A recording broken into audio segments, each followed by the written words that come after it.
Hey everyone, just wanted to give a quick tutorial on this kind of leveling spot I found. I'm sure there's plenty of other videos of it, but I figured why not just add to the fray. So the beginning here is just a basic show you where the safe house is, and the blue marker there is where you'd want to go. So what I learned is, as you will from just playing the game, that at night bad things come out. What a surprise.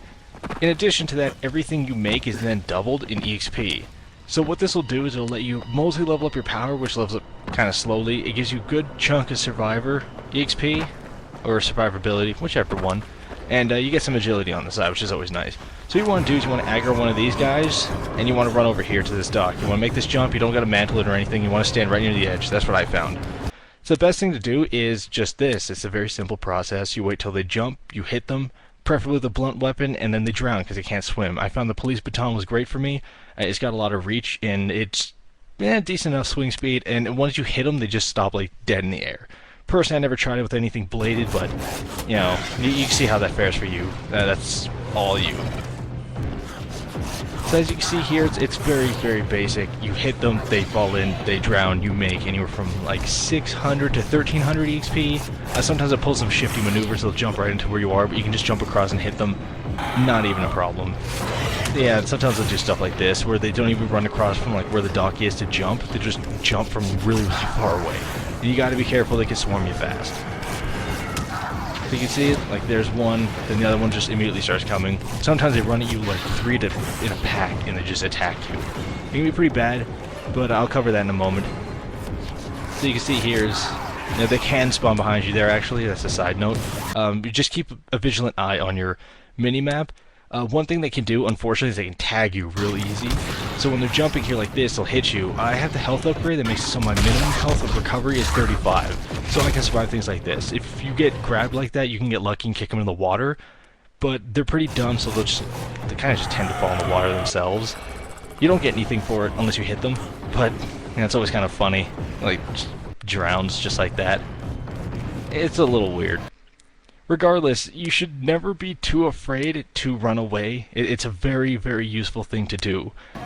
There's no point in dying, losing all the points that you've made for your survivability over just being thick-headed like this. What is the point of this, right? Like, I killed one, this guy's clearly not going over the edge, so just back away, jump in the water, they can't follow you. One thing you should be careful of is they do have a ranged attack.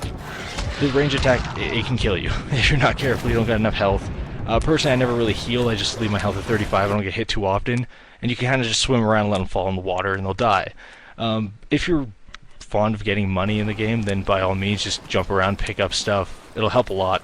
It adds up quick, you get anywhere from like $150, $200. Usually around the bottom of the water where most of the bodies should be, you'll find a lot of them just drown and then the bodies disappear and they leave these little bags here, as if it would anywhere else. So what I have here is just a minor example to show you how things can kind of change if you don't pay enough attention. At this point, like I survived a good portion of the night, you can tell the sun is starting to come up slowly. I get one guy, second guy sort of jumps on over, hit him into the water, it's not even a big deal. I'm looting stuff. There's a guy behind me I didn't really notice. So I'm picking stuff up here and then, oh yeah, shit, there he is. And makes a leap, I hit him, I assume he goes in the water, something happens, he comes back out. I start hitting him, he's not going in. Jump in the water. So here's just two quick examples to show you what it's like once you successfully survive the entire night. Just a depiction of how much XP you'll get. It says 2 agility points. What happens is the pursuit will break once they stop like auto-spawning and chasing you, because usually when you knock one in the water, one will spawn and just run right to where you are, and then that's pretty useful. So you can see I made over 5,000 there, and 93 agility points. You'll make a fair bit doing this stuff. So you shouldn't have to worry about that, but agility points are easy to make as is. So this is mostly just for the power skills. And you can see I made like 6,000 there. Overall, it's a pretty exploitable spot. It'll probably get patched soon enough. If anything, I would recommend taking advantage of it if you want to. Personally, I only use it to level out my agility and my power, but, you know, you can do whatever you want with it.